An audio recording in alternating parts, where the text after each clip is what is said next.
Sir mobile company के हिसाब से चेतन के फोन का आखिरी लोकेशन यहाँ पे ट्रेस हुआ है सर। सर ऐसी सुनसान जगह पर चेतन ये आया क्यों होगा? यहाँ आसपास तो कुछ भी नहीं है। कुछ तो जरूर है। हो सकता है चेतन यहाँ पे किसी से मिलने आया हो और उसके बाद यहाँ पे आके कहीं छिप गया। पर सर अब हम चेतन को ढूंढेंगे कैसे? वो देखो सामने छोटी सी दुकान दिख रही है, वहाँ चल के पूछते हैं।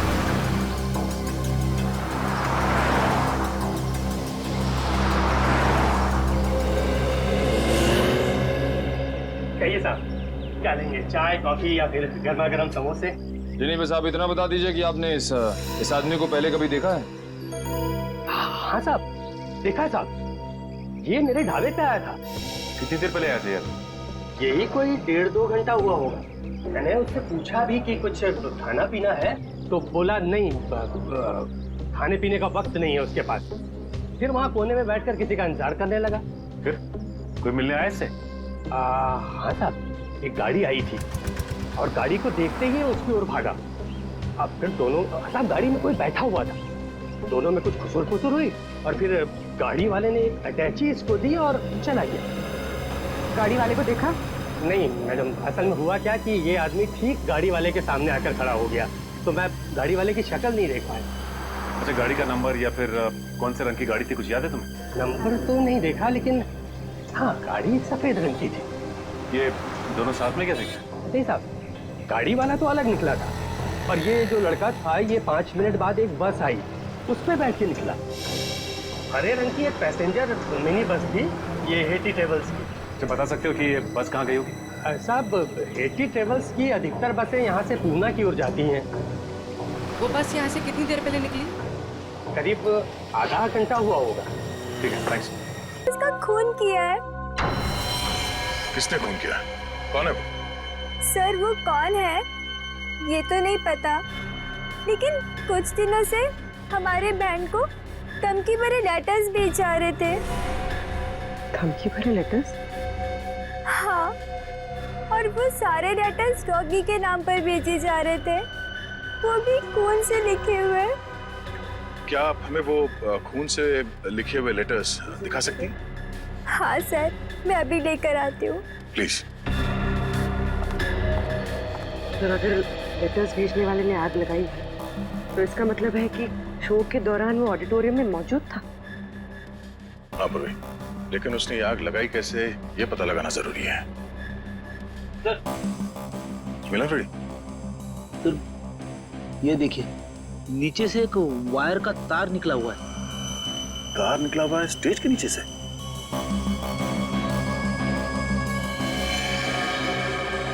वो भी ठीक उसी जगह पे जहां पे रॉकी खड़ा था जलने से पहले।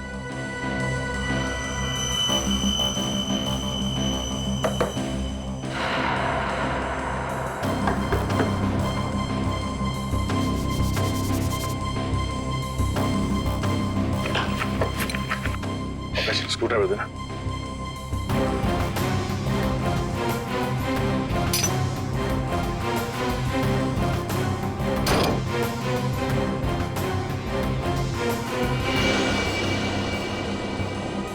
सर, नीचे तो एक कमरा है। हाँ, लगता तो कुछ ऐसे ही है। नीचे जाके देखते क्या है, जरा टॉर्च देना।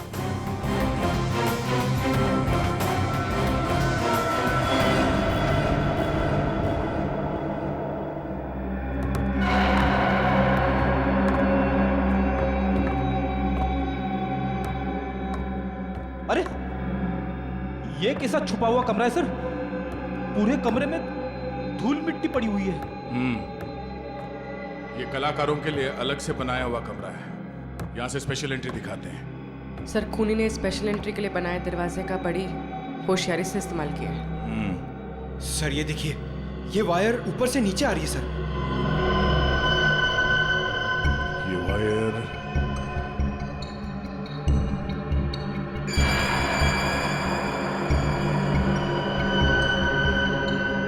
ये क्या? चिपचिपा सा।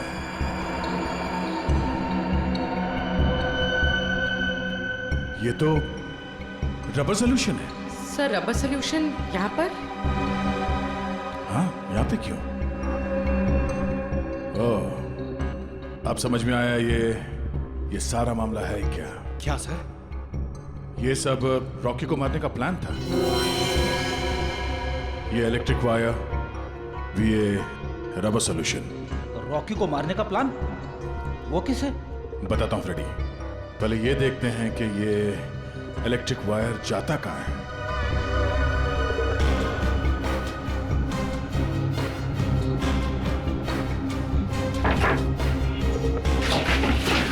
संभाल के।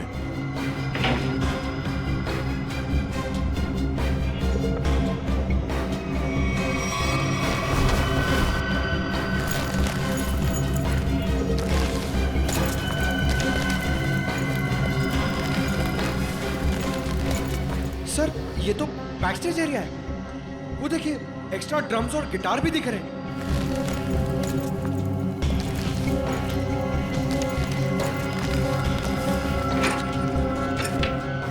ये देखो, वायर मेन स्विच से कनेक्टेड है। आपको समझ में आया फ्रेडी? फ्रेडी, रॉकी ठीक उसी जगह पे खड़ा था जहां से हम लोग नीचे आए, और ये वायर उस दरवाजे से कनेक्टेड था और आसपास रबर सॉल्यूशन पड़ा हुआ था। जैसे ही कंसर्ट शुरू हुआ, किसी ने ये मेन स्विच ऑन कर दिया, वायर में शॉर्ट सर्किट हो गया और रबर सॉल्यूशन में आग लग गई, और आग इतनी तेजी से फैली कि रॉकी कुछ कर नहीं सका, वही मारा गया बेचारा। सर अब खूनी का कैसे पता चलेगा? ये बैक स्टेज है, इसका मतलब है यहाँ के किसी स्टाफ ने कुछ देखा जरूर होगा। एक काम करो, यहाँ पे जितने भी स्टाफ काम करते हैं उन सबको ऊपर इकट्ठा करो। चलिए।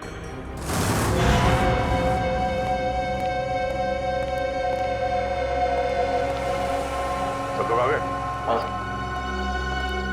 अच्छा एक बात बताओ, शो स्टार्ट होने वाला था या फिर शो स्टार्ट हो चुका था? उस वक्त आप में से किसी ने स्टेज के पीछे जो कॉरिडोर है उसमें जो इलेक्ट्रिक स्विच बोर्ड है उसके आसपास किसी को देखा था? स्विच बोर्ड के पास? वो क्यों? क्योंकि किसी ने वायरिंग के साथ छेड़छाड़ की है और वही आदमी रॉकी की मौत का जिम्मेदार है। ओ नो सर, ये आप क्या कह रहे हैं? सर मैं तो स्टेज पर था रॉकी के साथ। और जो बैंड मेंबर्स परफॉर्म नहीं कर रहे थे वो लोग भी स्टेज पर खड़े थे रॉकी को चीयर करने के लिए। और तुम कहाँ? तुमने किसी को देखा स्विच बोर्ड के पास जाते हुए? देखो, घबराओ मत, सोच के बताओ। हाँ? शो शुरू होने से पहले आखिरी बार तुमने कॉरिडोर में किसको देखा था?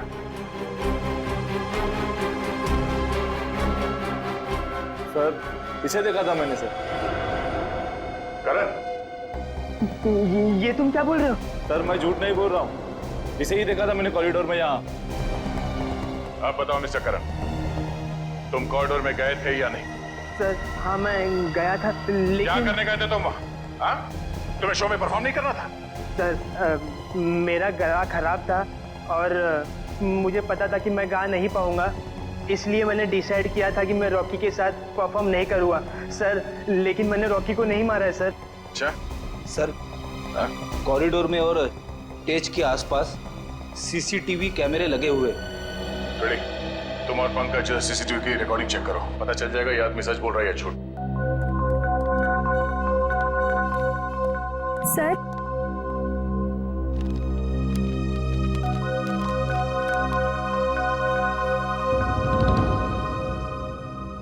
वाकई ये लेटर्स तो फोन से लिखे हैं।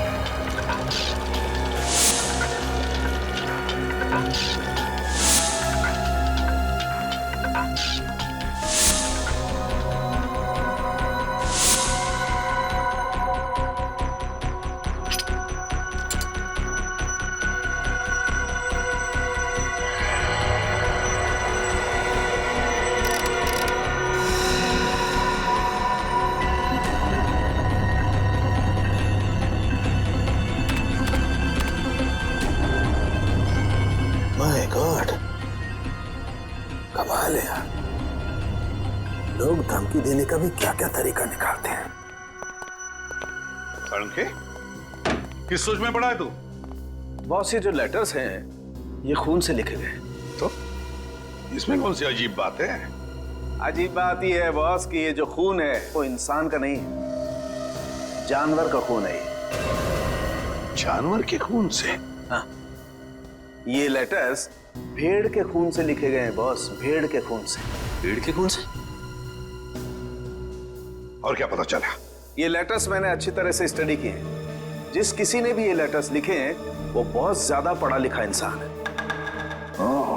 सलून साहब, ये रॉकी के शरीर पे जले हुए के अलावा किसी और चोट या घाव का निशान? नहीं सचिन, इस रॉकी के शरीर को मैंने अच्छी तरह से चेक किया है और किसी किस्म का कोई निशान नहीं है। इस रॉकी का शरीर आधा जल चुका था और जलने की वजह से इसकी मौत हुई। सर, जिसने भी ये धमकी भरे लेटर्स भेजे हैं सर, वही खूनी है क्या? हाँ निखिल, जिसने भी ये धमकी भरे खत लिखे हैं ना, उसी ने खून किया है। पर एक बात है, भेड़ का खून मुंबई जैसे शहर में आसानी से नहीं मिल सकता। वो जरूर किसी जंगल वाले इलाके या फिर फार्म हाउस वाले इलाके से ही मिला है। तो हमारे शहर के आसपास जितने भी फार्म हाउसेज है, वहां जाकर के पता लगाओ, पूछताछ करो और देखो किसने भेड़ का खून किसी को दिया है या फिर बेचा है क्या।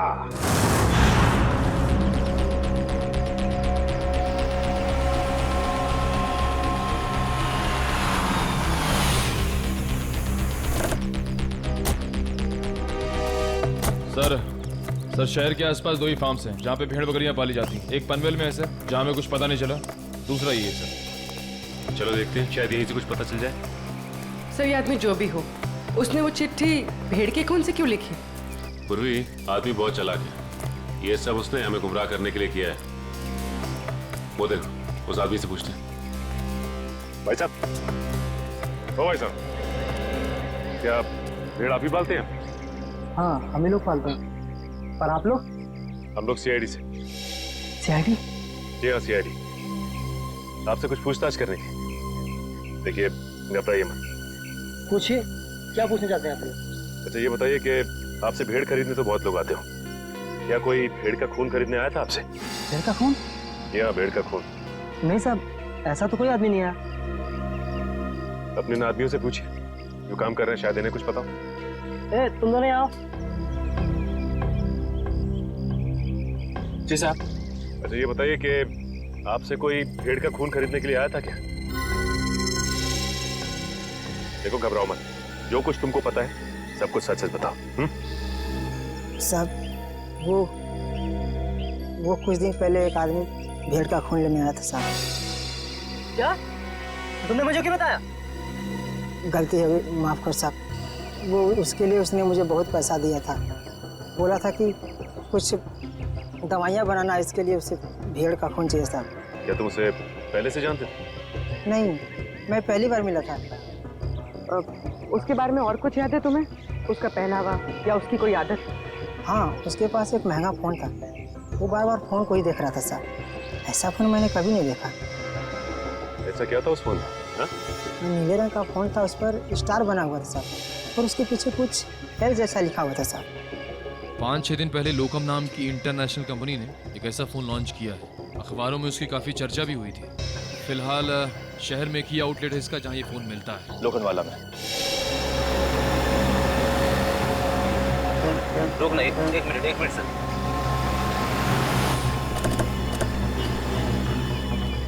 सर, ये उस मोबाइल कंपनी की दुकान है जिसके बारे में सचिन सर ने फोन करके बताया था। सुनिए भाई साहब, हमें एक मोबाइल के बारे में कुछ जानकारी चाहिए जो हाल ही में मार्केट में आया है आपकी कंपनी का। कहीं आप लोकम की बात तो नहीं कर रहे हैं? हाँ, लोकम का नीले रंग का फोन, पीछे एल लिखा हुआ और आगे स्टार बना हुआ। कहीं आप इस फोन की बात तो नहीं कर रहे? हाँ, इसी फोन की बात कर रहे हैं। बोलिए साहब, क्या जानकारी चाहिए? सबसे नया मॉडल है, 10 दिन पहले ही लॉन्च हुआ है। आपको चाहिए तो अभी से बुक कर दूं? नहीं, हमें खरीदना नहीं। हमें ये पता करना है कि ये फोन किन किन लोगों ने खरीदा है। हमें उनकी लिस्ट चेक करनी है। और क्यों साहब? देखिए, हम सीआईडी से और एक खून के सिलसिले में तहकीकात कर रहे हैं। जी बिल्कुल। अभी तक हमने सिर्फ 12 पीसी बेचे हैं, कस्टमर का रिस्पॉन्स देखने के लिए।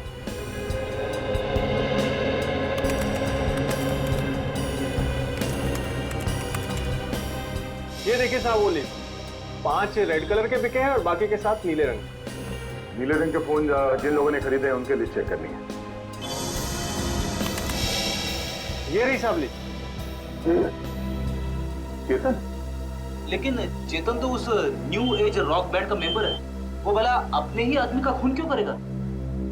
ये तो चेतन ही बताएगा। फिर घर चलते हैं। जरा इस चेतन का एड्रेस है।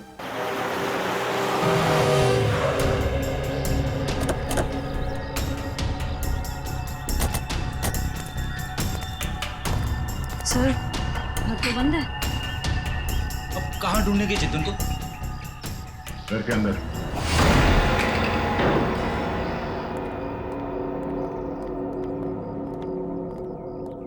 घर के अच्छी तरह से तलाशी लो, देखो कुछ मिलता है क्या।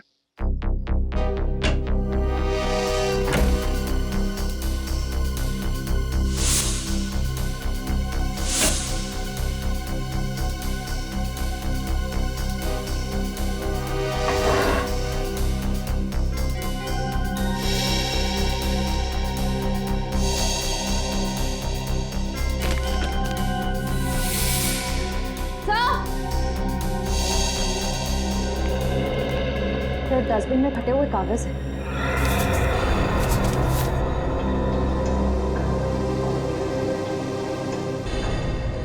ये तो कोई ड्राइंग जैसा है।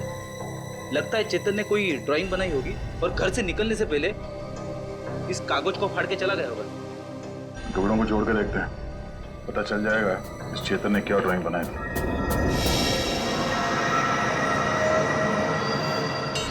सर ये तो कोई नक्शा या कोई ब्लूप्रिंट लग रहा है। श्रेया, तो किस जगह का? तो करण के ऑफिस के कैबिन का ब्लूप्रिंट है। करण? सर ये करण भी तो न्यू एज रॉक बैंड का मेंबर है। सर ये देखिए, उसके कैबिन में जितने भी म्यूजिकल इंस्ट्रूमेंट्स हैं और जितने भी इलेक्ट्रिक कनेक्शंस हैं सब मार्क किए गए हैं। चेतन के घर पे करण के ऑफिस का मैप क्यों? कहीं करण की जान को खतरा तो नहीं है?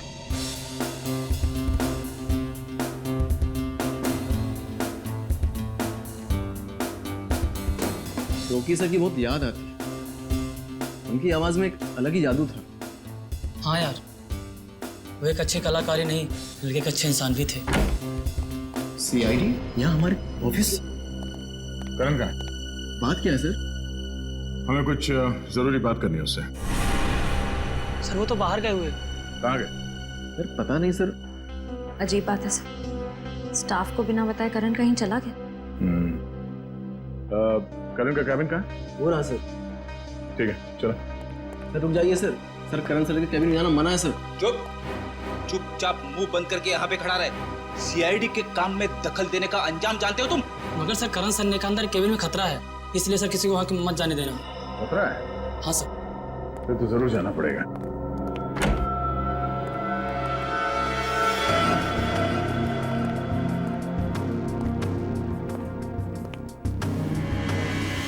सर ये कैबिन तो बिल्कुल वैसा ही है जैसा उस ब्लूप्रिंट में था जो हमें चेतन के घर से मिला था। हाँ श्रेया, सारे म्यूजिकल इंस्ट्रूमेंट्स वैसे ही रखे गए जैसे उस नक्शे में मार्क किए गए थे। लेकिन क्यों? तो देखो कुछ मिलता है क्या?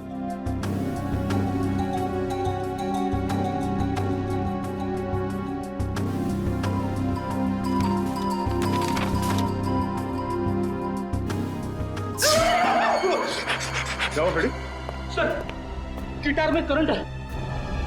गिटार में करंट है? अरे नहीं सर, सर रॉकी के खून में करण का हाथ है, इसीलिए उसने जानबूझ के ये वाला सेटअप अपनी कैबिन में बनाया ताकि वो शो में होने वाले खून की प्रैक्टिस कर सके। सर ये स्केच देखिए, इसमें म्यूजिकल इंस्ट्रूमेंट्स और इलेक्ट्रिक कनेक्शंस बिल्कुल वैसे ही हैं जैसे उस शो में थे। स्टेज और बैक स्टेज में भी सब ऐसे ही फिट किया गया था। ये सारा मामला समझ में आ रहा है। करण और चेतन इन दोनों ने मिलकर रॉकी का खून किया है। मगर सर करण सर ऐसा क्यों करेंगे सर? वो तो पता चल ही जाएगा। पहले ये बताओ इस कैबिन में करण के साथ कोई और भी आया था? नहीं सर, वो तो हर वक्त काम में बिजी रहते थे, दिन रात अगले शो की तैयारी में ही लगे रहते थे। सर उन्हें तो किसी से मिलने की फुर्सत तक भी नहीं थी। पर सर उसने कहा था कि उसका गला खराब था, इसलिए उसने रॉकी के साथ उस शो में परफॉर्म नहीं किया। वो सब एक झूठ था। उसने हमारे सामने नाटक किया। उसने रॉकी का खून किया और रॉकी को रास्ते से हटा दिया, और अब अपना अलग से शो प्लान कर रहा है। करण का अगला शो कहाँ है? सर पूना में। पुणे में?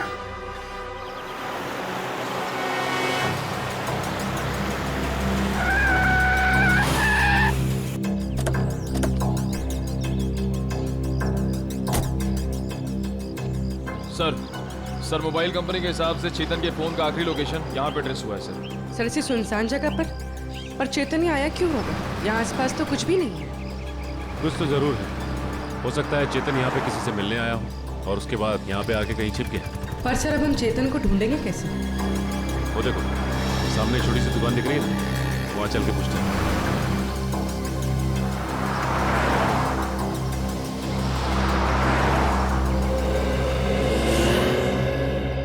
कहिए साहब, क्या लेंगे? चाय, कॉफी या फिर गर्मा गर्म समोसे? जी बस आप इतना बता दीजिए कि आपने इस आदमी को पहले कभी देखा है? हाँ साहब, देखा है साहब। ये मेरे ढाबे पे आया था। कितनी देर पहले आया था यार? यही कोई 1.5-2 घंटा हुआ होगा। मैंने उससे पूछा भी कि कुछ खाना पीना है, तो बोला नहीं, खाने पीने का वक्त नहीं है उसके पास। फिर वहाँ कोने में बैठकर किसी का इंतजार करने लगा। फिर कोई मिलने आया इससे? हाँ साहब, एक गाड़ी आई थी और गाड़ी को देखते ही उसकी ओर भागा। अब फिर दोनों, साहब गाड़ी में कोई बैठा हुआ था, दोनों में कुछ खुसुर हुई और फिर गाड़ी वाले ने एक अटैची इसको दी और चला गया। गाड़ी वाले को देखा? नहीं मैडम, असल में हुआ क्या कि ये आदमी ठीक गाड़ी वाले के सामने आकर खड़ा हो गया, तो मैं गाड़ी वाले की शक्ल नहीं देख पाया। अच्छा, गाड़ी का नंबर या फिर कौन से रंग की गाड़ी थी, कुछ याद है तुम्हें? नंबर तो नहीं देखा, लेकिन हाँ गाड़ी सफेद रंग की थी। ये दोनों साथ में कैसे गए? नहीं साहब, गाड़ी वाला तो अलग निकला था और ये जो लड़का था, ये 5 मिनट बाद एक बस आई, उस पर बैठ के निकला। हरे रंग की एक पैसेंजर मिनी बस थी, ये हेटी ट्रेवल्स की। तो बता सकते हो कि ये बस कहाँ गई होगी? साहब हेटी ट्रेवल्स की अधिकतर बसें यहाँ से पूना की ओर जाती हैं। वो बस यहाँ से कितनी देर पहले निकली? करीब आधा घंटा हुआ होगा। ठीक है, thanks. Hello everyone.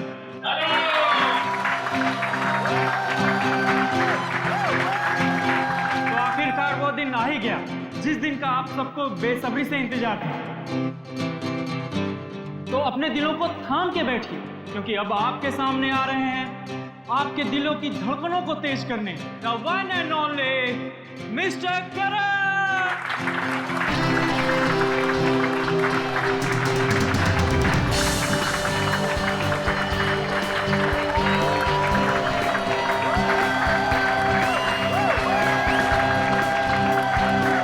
Hello guys, क्या आप सब तैयार हैं मेरे इस शो को रंगीन बनाने के लिए? क्या आप सब मेरे साथ झूमेंगे? मेरे साथ गाएंगे भी? नहीं।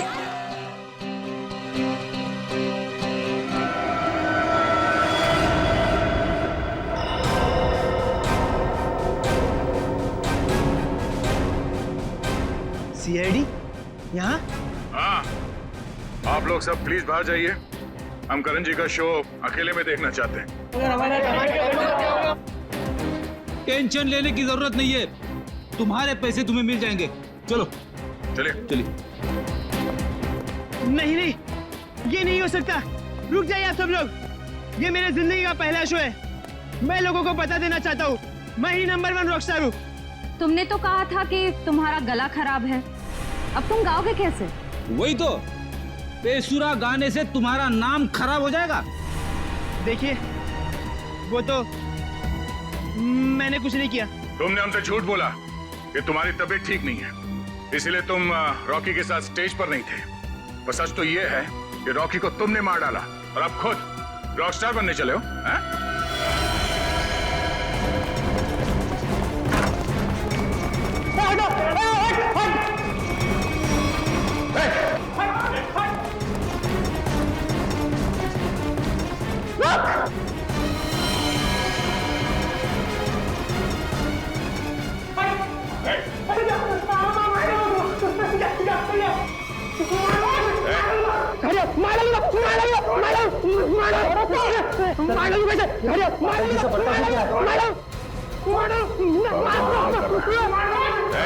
चलते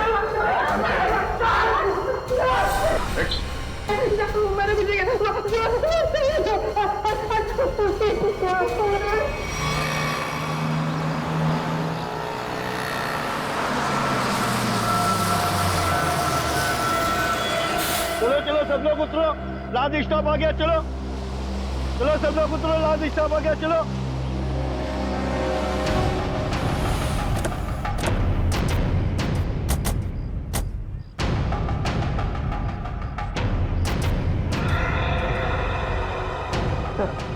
हो रहा चेतन, बस से उतर।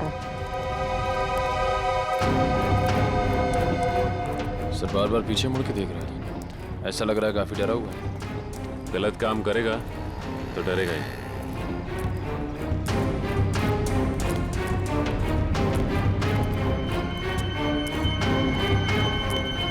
ठीक है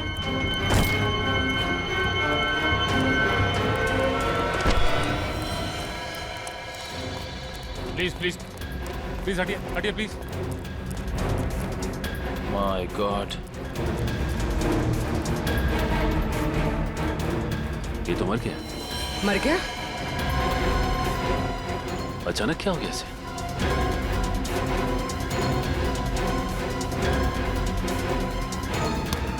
सर शरीर पे किसी भी घाव के निशान नहीं। फिर इसकी मौत हुई कैसे?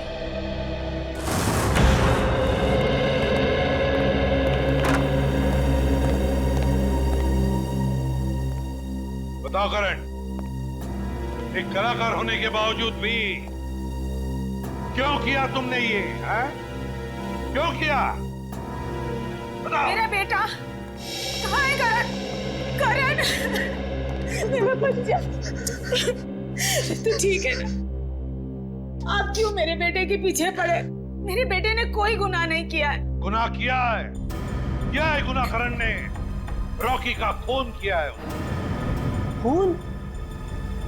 नहीं नहीं एसीपी साहब, लगता है आपसे कोई भूल हो गई है। देखिए मेरा बेटा किसी का खून नहीं कर सकता।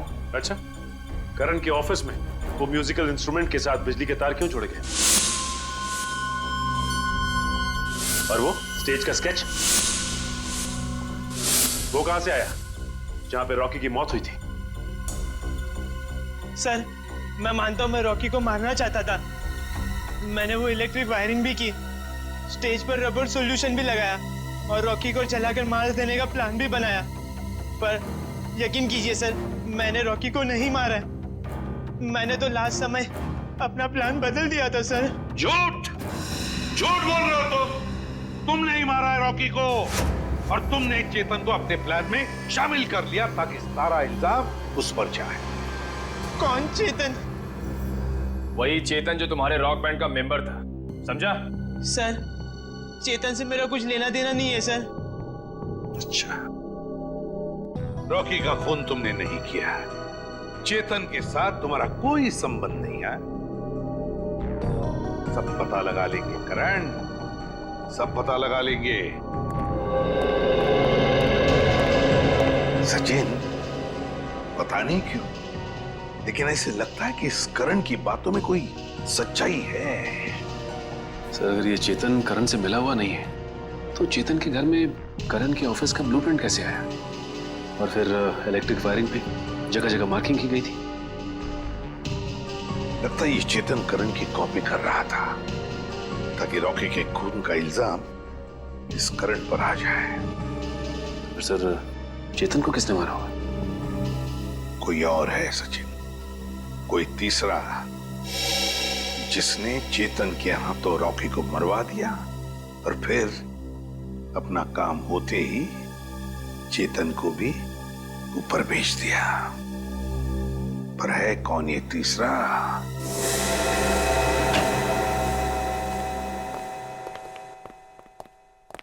सौन के रेजिग्नेशन दे दे, इस्तीफा दे दे। क्यों दे दूं भाई इस्तीफा? क्योंकि तुझे अब तक पता नहीं चला कि चेतन को मारा कैसे। तुम्हें कैसे मालूम नहीं पता लगा पाया है? अरे यार आधी बात पता चल चुकी है। तो फिर बता ना जल्दी। देखो इसकी मौत जहर देने की वजह से हुई। क्या जहर दे के? हाँ जहर दे। अब जहर कैसे दिया गया है इस बात का पता लगना बाकी है। अभी पता लगता नहीं यार, 1 मिनट रुको ना यार तुम।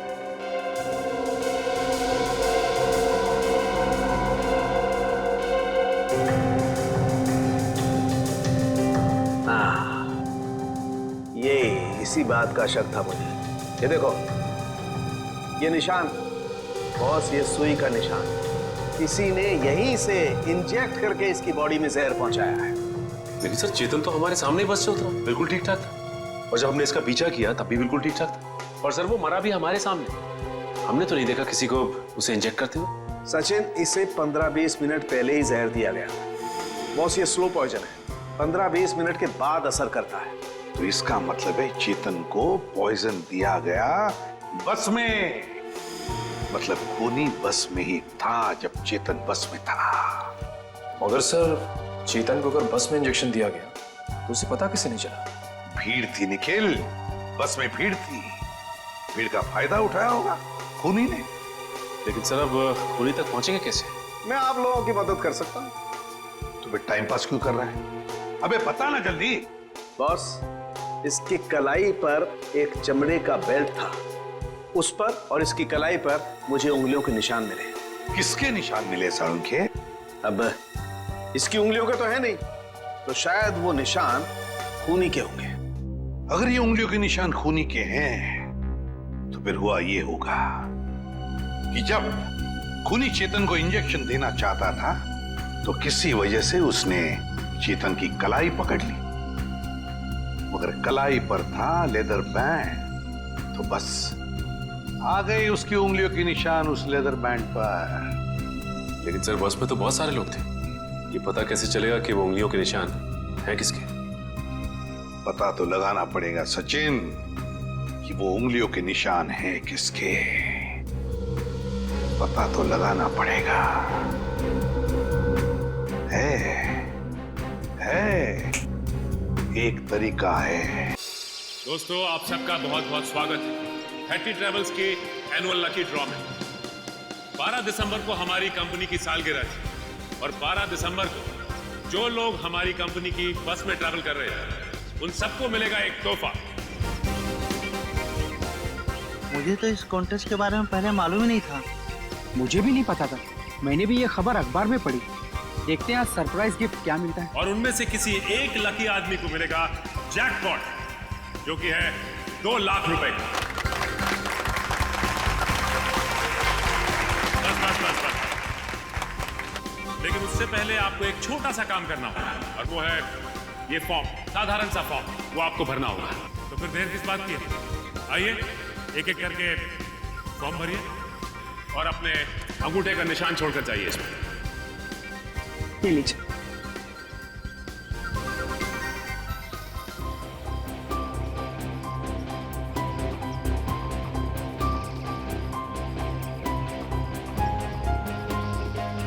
मैडम ये सारे के सारे फॉर्म स्कैन कर लो, नेट पे डालेंगे ना? जी सर जी।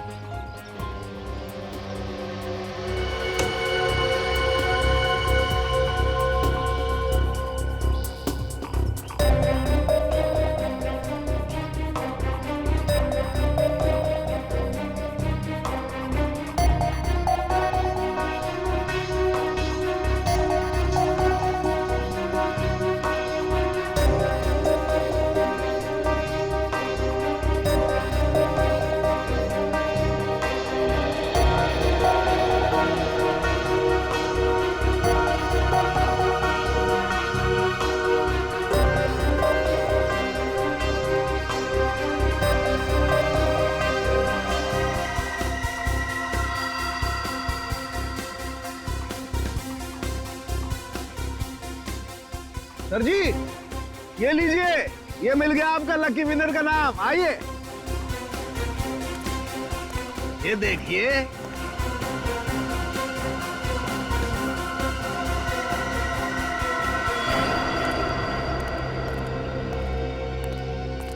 दोस्तों आप सबका इंतजार अब खत्म हुआ अब हम घोषित करने जा रहे हैं विनर का नाम, जो कि है मिस्टर जगन। मैं जगन हूं, मैंने जगन जीत लिया। मुझे विश्वास ही नहीं हुआ, मैंने 2 लाख रुपए जीते। 2 लाख! सर कहाँ लेना है? आपके लिए हमने और भी कुछ सोच के रखा। उससे भी बड़ा सर? उससे भी बड़ा क्या सर? जेल का। जेल? जगन बाबू, सारी जिंदगी जेल में रहने का इनाम। ये कैसा मजाक है? मैं जेल क्यों जाऊंगा? मैंने ऐसा क्या किया है सर? चेतन का खून किया है, जहरीली सुई चुभो का। चेतन मैंने खून?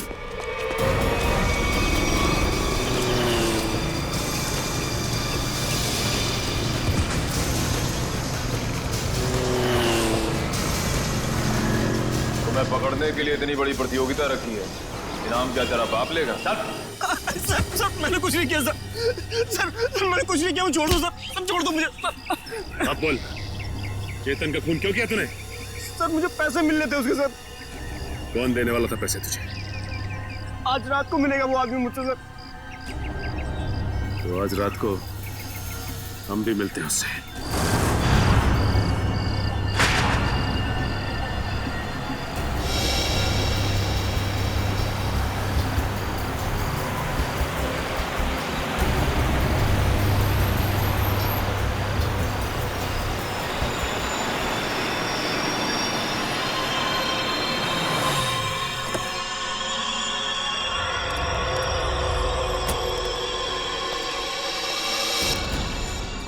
सेठ, वक्त के बहुत पाबंद हो तुम, मुझसे पहले यहाँ पहुँच गए। सेठ मुझे मेरे पैसे दे दो सेठ। या अगर किसी ने देख लिया तो बवाल खड़ा हो जाएगा सेठ। मुझे फौरन निकलना है यहाँ से। आखिर तुमने मेरा काम किया है, इनाम तो तुम्हें मिलना ही चाहिए। हाँ सेठ।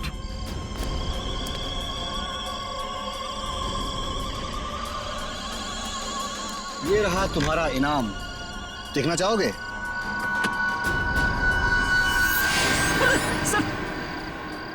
बंदूक? हाँ बंदूक। क्या मजाक है सेठ? ये मजाक नहीं और ना ही ये कोई खिलौना है, ये असली बंदूक है और चलती भी है। और इसीलिए तो अगली गोली तेरे सीने के पार होती है। सेठ मुझे क्यों मारना चाहते हैं?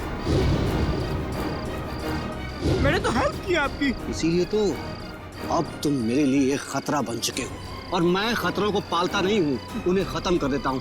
फिनिश। बाय जगन। अब तुम मेरे लिए एक खतरा बन चुके हो और मैं खतरों को पालता नहीं हूँ, उन्हें खत्म कर देता हूँ। फिनिश। बाय जगन।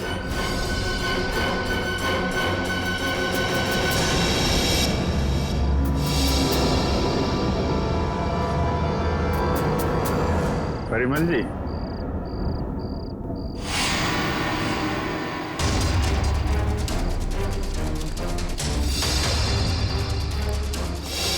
मुझे माफ कर दो, प्लीज मुझे माफ कर दो। अच्छा,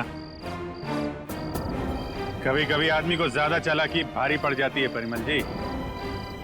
लोगों को इनाम देने का बहुत शौक है ना, अब सीआईडी का इनाम चाहिए।